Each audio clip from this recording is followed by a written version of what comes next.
The Galactic Council had always prided itself on being the guiding hand of the galaxy.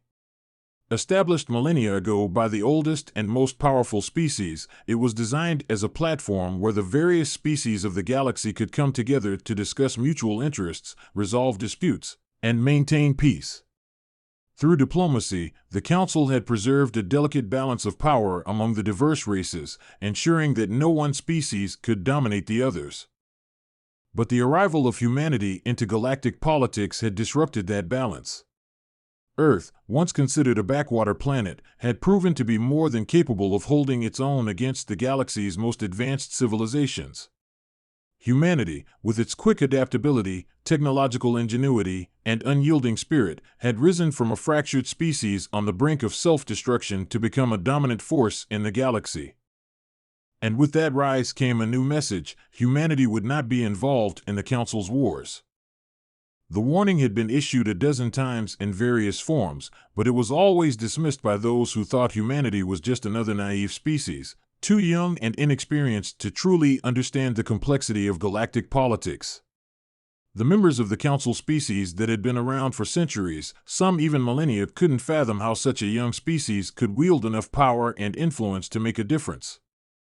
They had seen empires rise and fall before, and they were certain humanity would eventually fall into line. But they had underestimated humanity. They had underestimated the tenacity, the resolve, and the capability of a species that had survived its own violent history only to emerge stronger. The warning wasn't just a plea, it was a promise. Humanity would not be involved in the Council's endless conflicts. Not because they didn't have the strength to fight, but because they understood that real power didn't come from participating in wars, it came from avoiding them altogether and ensuring that the galaxy's disputes didn't spiral into all-consuming conflicts. But more than that, humanity was no longer willing to let themselves be used as pawns in the ancient games of the galaxy's old powers. The first major warning came during the Highland-Gore conflict, a war that had dragged on for decades. The Highland, a peaceful but technologically advanced species, had been drawn into a brutal war with the Gore, a race of fierce warriors known for their cruelty. The Gore had a long history of expansionist ambitions, and the Highland, despite their technological prowess, were no match for the Gore's overwhelming numbers and military ruthlessness. The Galactic Council had long been involved in attempts to mediate the war, sending envoys and imposing sanctions. But as the conflict dragged on, it became clear that neither side was willing to relent, and the Council's efforts seemed increasingly futile. That was when the Highland turned to humanity. Desperate and with nowhere else to turn, they sought humanity's assistance, pleading for help in fending off the Gore invasion. Humanity, having gained significant military power after their successful defense against the Etherians and other would-be conquerors, was no stranger to conflict. But unlike the ancient species of the Council, humanity understood the devastating consequences of a prolonged war, and they had no interest in becoming entangled in the Council's endless political games. The Council, however, saw things differently. They believed that by intervening in the war, humanity would bolster the Highlands' position and tilt the balance in favor of one side. They expected humanity's forces to be used as leverage, turning the tide of the conflict in ways that would have ripple effects throughout the galaxy's power dynamics. But humanity's warning had already been issued: don't involve us in your wars. And humanity had made good on that warning. When the Gore's forces advanced toward the Highland homeworld, humanity did not offer direct military intervention. Instead, they used their formidable technological capabilities to assist the Highland in other ways. They shared advanced defensive technologies that had not yet been released to the wider galaxy, giving the Highland the tools they needed to mount a much more effective defense. Humanity's influence spread in other ways as well. Their diplomatic envoys worked behind the scenes to convince neutral factions to support the Highland, not through open warfare but through economic and logistical support. The message was clear: humanity would not fight the Gore, but they would ensure that the war did not go unchecked. The Gore, confident that they had the upper hand, underestimated humanity's resolve. They did not expect that the tides of the conflict would change so quickly. With their supply lines disrupted, their military forces spread thin across a now unpredictable battlefield, the Gore forces began to falter. The Highland, though outnumbered, found themselves with the means to stand their ground. Eventually, a ceasefire was negotiated, and the Gore, unwilling to fight a prolonged war without victory, agreed to terms that left the Highland intact. Humanity's role in the Highland-Gore conflict was not as a direct combatant, but as a stabilizing force that had refused to be drawn into the Council's endless power plays. Humanity had sent a clear message to the galaxy: they would not be used as a tool in the political maneuverings of older civilizations. They would help where they could, but only on their terms. The Council, though resistant to admit it, had no choice but to acknowledge humanity's impact on the outcome. They had not only saved the Highland from destruction, but had also made it clear that humanity's influence was not to be underestimated. But this was just the beginning. In the years that followed, humanity's rise to prominence continued. Other species began to recognize the power of Earth's alliances, their technological capabilities, and their growing influence in galactic politics. The galaxy's largest powers, once confident in their supremacy, were beginning to realize that they no longer controlled the narrative. Humanity had proven time and again that it was a force to be reckoned with, but also that they would not allow themselves to be dragged into every conflict the Council tried to resolve. They had made it clear: don't involve humans in your wars. This message was put to the test when a new conflict broke out between the Varick and the Solarii, two races whose bitter enmity had lasted for millennia. The war was brutal, with entire systems being devastated as both sides vied for control of the richest regions of the galaxy. The Council, desperate to prevent the war from engulfing the entire galaxy, once again turned to humanity for assistance. They begged humanity to intervene, to provide military support to the Solarii, who had been losing ground to the Varick's superior war tactics. This time, humanity's response was even firmer. A public declaration was made: we will not fight your wars. We will not be pawns in your ancient games of power. The Solarii, angered by the refusal, attempted to force humanity's hand through diplomatic pressure. But humanity had already made its stance clear, and they would not be swayed. Instead, humanity offered a different kind of help. They deployed their most advanced engineers to help rebuild Solarii infrastructure, offered financial assistance to bolster their economy, and shared technologies that would allow the Solarii to defend themselves without escalating the conflict. Humanity's influence in the region grew as they fostered alliances with neutral parties who, seeing the success of humanity's previous actions, began to rally behind Earth's non-interventionist approach. The Council, once again, was left scrambling. The more they pressured humanity to become involved, the more they realized that humanity had become an independent power, one that no longer answered to the whims of the Galactic Council. Humanity's position was clear: they would protect their own interests and their allies, but they would not be used as a weapon in the Council's political squabbles. The war between the Varick and the Solarii eventually ended in a fragile peace, with both sides exhausted from the prolonged conflict. Humanity's refusal to intervene had forced both parties to reconsider their approach. The realization that humanity was not a pawn to be manipulated but a sovereign power in its own right was a profound shift in the galaxy's power dynamics. The Council, though reluctant to admit it, had been forced to recalibrate its strategy. Humanity had made it clear that their involvement in the galaxy's endless wars would not be coerced. Instead, they would remain an independent force, using their influence and resources to help build a better future without getting dragged into the centuries-old conflicts of others. The message from humanity was unequivocal: we will not fight your wars. We will protect our allies and ensure our own survival. But we will not be pawns in the hands of those who seek to control the galaxy's future. As the years passed, this new reality became increasingly apparent. The galactic powers began to shift their focus. Rather than viewing humanity as a tool to be wielded, they began to treat them with a new respect. Humanity's warning had been loud and clear, and those who had once dismissed it were now taking it seriously. The Galactic Council, now acknowledging humanity's growing influence, made one last attempt to draw them into the fold. They proposed a new treaty, one that would grant humanity a seat at the table, not as an outsider but as an equal partner.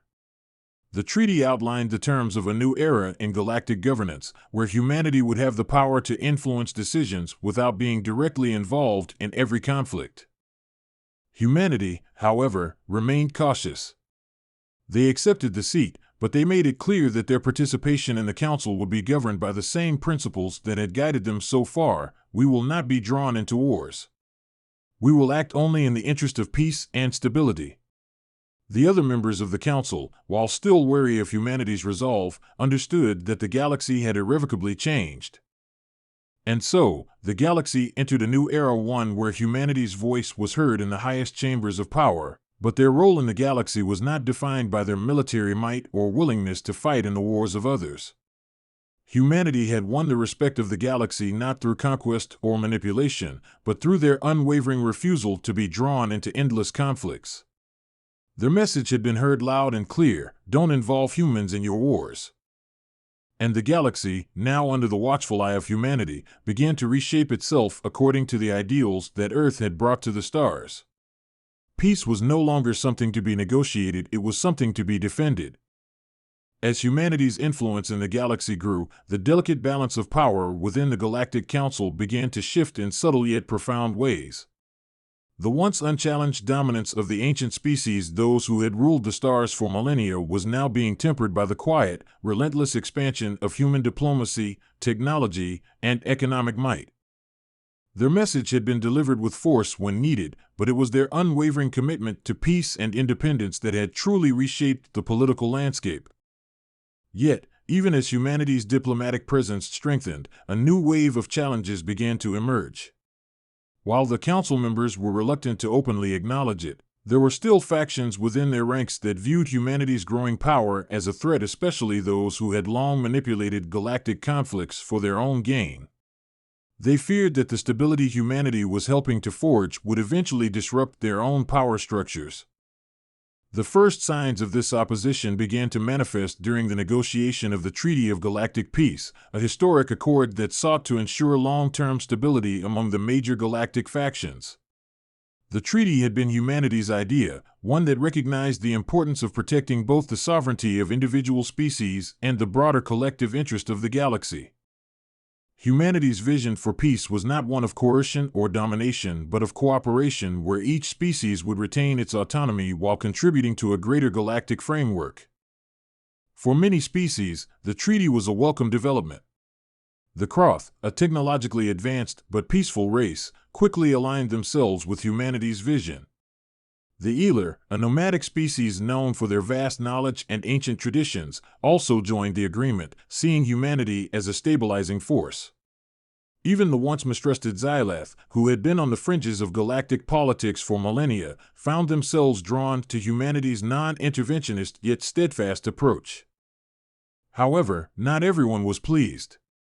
A powerful faction of the Tarii, a militaristic species that had once been one of the galaxy's most feared empires, viewed the Treaty of Galactic Peace as a direct challenge to their authority. The Tarii had long relied on the chaos of war to maintain their dominance over weaker species, and they saw humanity's rise as a threat to their carefully constructed power. They began to stir up dissent within the council, trying to undermine the treaty and, more importantly, humanity's position within it.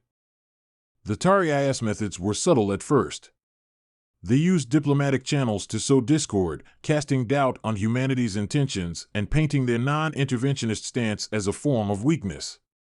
They suggested that humanity's refusal to engage in galactic wars was a sign of cowardice or a hidden agenda. If humanity is not willing to fight for peace, then what are they truly after? The Tarii whispered in the ears of less informed council members. What happens when they grow too powerful to challenge, but are unwilling to defend the galaxy? The more they pushed this narrative, the more it began to resonate with some of the smaller factions that felt threatened by the prospect of a galaxy led by a species that would not resort to force. These factions, many of them smaller races with limited resources, feared that humanity's peaceful stance would embolden the larger powers and leave them at the mercy of galactic politics. In their eyes, humanity was a wildcard, unpredictable, dangerous because of their insistence on doing things their own way. It wasn't long before the Tarii began to directly challenge humanity's position in the Galactic Council. They sought to undo the carefully crafted framework of the Treaty of Galactic Peace by rallying behind a series of propositions that would give the Council more power to intervene in disputes and conflicts. The Tarii's reasoning was clear: if humanity wouldn't act to preserve peace, then the Council needed the authority to do so. This, they argued, would prevent the galaxy from descending into chaos without a guiding hand. Humanity, however, wasn't fooled. They recognized the Tarii's true intentions. They sought to manipulate the Council's authority for their own gain, to reignite war and extend their influence. Once again, humanity issued a warning, one that echoed through the halls of the Council chambers. "We will not be dragged into your wars," humanity declared. "We will not stand idly by as you tear apart the galaxy for your own gain. But we will not allow you to destroy what we've built, what the galaxy has worked so hard to build." The Tarii scoffed at the statement, dismissing it as a simple challenge to their authority. But they had underestimated humanity's resolve. The Council was no longer as easily swayed by the political maneuvering of the old empires. Humanity's growing network of alliances spanning both new and old species had become a formidable force in its own right. The Treaty of Galactic Peace had united the galaxy in a way that had never been seen before. Humanity's message was not just one of resistance, it was a call to action for those who believed in a better future, one where the scars of war could finally be healed. A series of tense negotiations followed, with the Tarii pushing hard to alter the treaty and gain more power for the Council. But humanity stood firm. Led by Earth's representative on the Council, Ambassador Elara Nix, humanity refused to back down. They proposed a countermeasure that would limit the Council's ability to intervene in internal disputes unless the entire galaxy faced an existential threat, a proposal that would strip the Tarii of the ability to manipulate galactic politics to their advantage. Ambassador Nix's negotiation tactics were swift and decisive, using the weight of humanity's alliances to hold the line. She had learned from past encounters that subtlety and diplomacy were often more effective than brute force. While humanity's military strength was unquestionable, it was their ability to unite different species under a common cause that gave them an edge in these delicate situations. The Tarii, seeing the shift in sentiment across the Council, began to lose ground. Their arguments were no longer as convincing as they once had been. The smaller factions that had once feared humanity's influence now saw them as a stabilizing force, not a threat. The Kroth and the Ealer, who had been quietly supportive of humanity's stance, began to publicly back their proposals. The tides were turning, and the Tarii found themselves increasingly isolated. In the final hours of the negotiations, the Tarii made one last attempt to derail the treaty. They threatened to withdraw from the Council entirely, claiming that if they could not control the future of the galaxy, then they would go it alone. But humanity's response was resolute and final. "If you choose to leave, then leave," Ambassador Nix said, her voice steady. "But know this, you will not be able to restart the galaxy's endless wars. You will not find the allies you need to take the galaxy by force. The future belongs to those who choose peace, who choose cooperation." The Tarii, faced with the overwhelming unity of the Council, had no choice but to concede. They reluctantly accepted the terms of the Treaty of Galactic Peace, with humanity's influence and vision firmly intact. The new agreement marked a significant shift in galactic politics, ensuring that the galaxy's conflicts would be handled not through manipulation or coercion, but through collaboration and understanding. With the treaty finalized, humanity's role in the galaxy was now clear. They had become the guardians of peace, not through force or dominance, but through the strength of their alliances, their commitment to diplomacy, and their unwavering refusal to engage in wars that were not their own. They had proven that peace could be achieved without the need for endless conflict, that true power lay not in military might but in the ability to unite and protect the galaxy's diverse peoples. The galaxy, now in a new era of stability, had come to understand the lesson humanity had long sought to teach: the cost of war was too great, and the future of the stars could only be secured through mutual respect and understanding. And in that future, humanity would stand as a shining example, a beacon of hope for all those who believed that peace was not just an ideal, but a reality that could be achieved. The warning had been made clear, and the galaxy had listened: do not involve humanity in your wars. The galaxy, now under the steady hand of the Treaty of Galactic Peace, began to flourish. With humanity's guiding influence, a new era of cooperation emerged, one that offered hope to the millions of species who had long struggled to maintain peace in the face of overwhelming odds.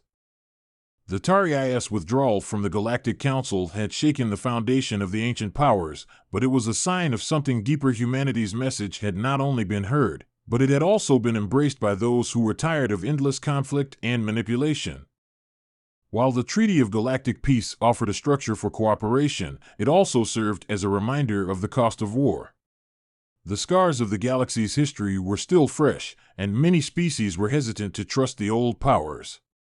Humanity, however, had shown that their strength lay not in their desire for domination, but in their commitment to a vision of a unified and peaceful galaxy.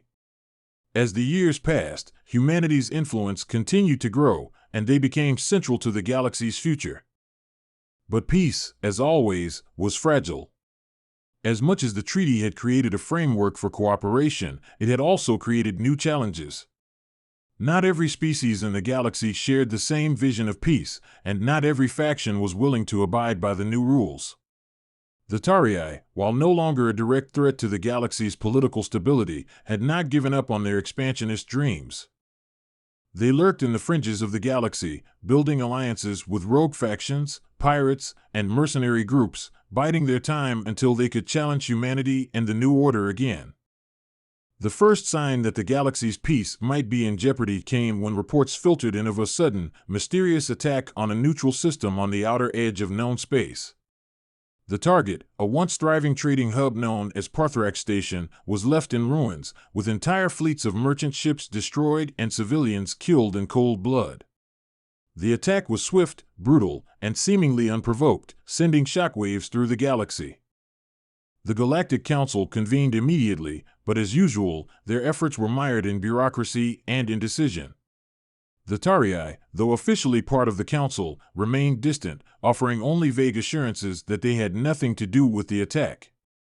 Meanwhile, humanity's intelligence networks began working overtime, uncovering troubling patterns. The rogue elements behind the attack appeared to be aligned with factions that had long held grievances against the peace process, and all signs pointed to a covert attempt to destabilize the fragile order humanity had helped build. Ambassador Elara Nix, humanity's representative on the Galactic Council, took immediate action. She proposed an investigation, but the Tarii and their allies within the Council worked to delay any significant resolution, insisting that the attack was an isolated incident that didn't warrant the kind of scrutiny humanity demanded. It became increasingly clear that the galaxy's old powers were attempting to bury the truth, unwilling to confront the possibility that they had allowed the seed of conflict to take root once more. Humanity, however, was not content to wait for the Council to act. They had been warned, long ago, that the old powers would never fully embrace the new order, and that even the Galactic Council was susceptible to corruption and complacency. It was time for humanity to take a more proactive role, not as a pawn in the galaxy's political games, but as a force capable of confronting threats head-on. Humanity's forces, led by the United Earth Fleet, were already stationed across key regions of the galaxy, keeping watch over their allies and ensuring that the peace would not be broken. Elara Nix, acting on the advice of Earth's top military advisors, pushed for an independent operation to uncover the truth behind the Parthrax Station attack. The Council balked, but humanity's position was clear: if the Council will not act, we will. Under the veil of diplomatic immunity, humanity's elite special forces, the Spectre Division, were dispatched to the Outer Rim. Their mission was simple: find out who was behind the attack, and if necessary, take action to prevent further escalation. These were the same forces that had helped humanity fend off previous invasions, trained in the harshest environments and equipped with the most advanced technology the galaxy had ever seen. As the Spectres delved deeper into the investigation, they uncovered evidence that pointed directly to the Tari's shadow operations. Hidden behind the veneer of diplomacy and peace, the Tari had begun covertly funding and arming the rogue factions that were trying to destabilize the galaxy. These were not just isolated attacks, they were the beginning of a larger strategy to undermine humanity's peace initiative and restore the chaos that had once served the Tari's expansionist ambitions. The Spectres, working in the shadows, gathered intelligence from multiple sources, piecing together a troubling picture. The Tari were not just passive observers, they were orchestrating a war behind the scenes, manipulating the galaxy's most volatile factions to ignite conflict once again. The ultimate goal was clear: divide the galaxy, weaken humanity's alliances, and, once the galaxy was fractured, restore the Tari to their former position of dominance. Ambassador Nix, now fully aware of the scale of the conspiracy, brought the information to the Galactic Council. But when the Council convened to address the issue, the Tari representatives were quick to deny any involvement, offering their usual brand of feigned innocence. The other species in the Council were hesitant to act against the Tari, knowing that direct confrontation could unravel the peace they had worked so hard to build. At that moment, humanity made another critical decision. They would no longer rely on the Council's indecision. The cost of waiting for a fractured and often ineffectual political body to act was too high. Humanity had proven its strength in the past. Now, they would demonstrate their willingness to do whatever it took to protect the peace they had fought for. The United Earth Fleet, acting under the authority of Earth's highest command, mobilized for the first time since the formation of the Treaty of Galactic Peace. Their mission was not to conquer, but to send a clear message to the galaxy's old powers: humanity would not allow the galaxy to fall back into the chaos of endless war. With unparalleled speed, the Earth fleet deployed across the Outer Rim, intercepting supply lines and neutralizing rogue elements who were attempting to spark new conflicts. At the same time, humanity's intelligence network launched a series of cyberattacks against Tari-controlled data hubs, revealing their secret alliances and destabilizing efforts to the galaxy at large. The message was loud and clear: if you wish to continue your games of war, you will face the consequences. Humanity will no longer sit idle. The Tari, caught off guard by the ferocity of humanity's response, quickly realized that their position was untenable. Their covert efforts had been exposed, and their credibility among the galaxy's species was swiftly crumbling. Some factions began to distance themselves from the Tari, realizing that their gamble had failed. Others began to openly support humanity's efforts to restore order, recognizing that the peace humanity had brokered was far more valuable than the Tari's promises of old glory. As the Tari scrambled to salvage what was left of their power, humanity's forces remained vigilant, ensuring that the galaxy would not slip back into the bloodshed of the past. The threat had been dealt with not through brute force or violent conquest, but through the decisive application of strength and the unwavering commitment to peace. The galaxy had been given a choice: return to the old ways of war, or embrace the future humanity had promised, a future where cooperation, peace, and mutual respect reigned supreme. Humanity had proven once again that their place in the galaxy was not just one of survival, but one of leadership. They had warned the galaxy's old powers: do not involve us in your wars. And when those old powers had ignored that warning, humanity had stepped in not as a conqueror, but as a protector. They had fought not for dominance, but for the galaxy's future, and in doing so, had shown that true power came not from might alone, but from the will to preserve peace.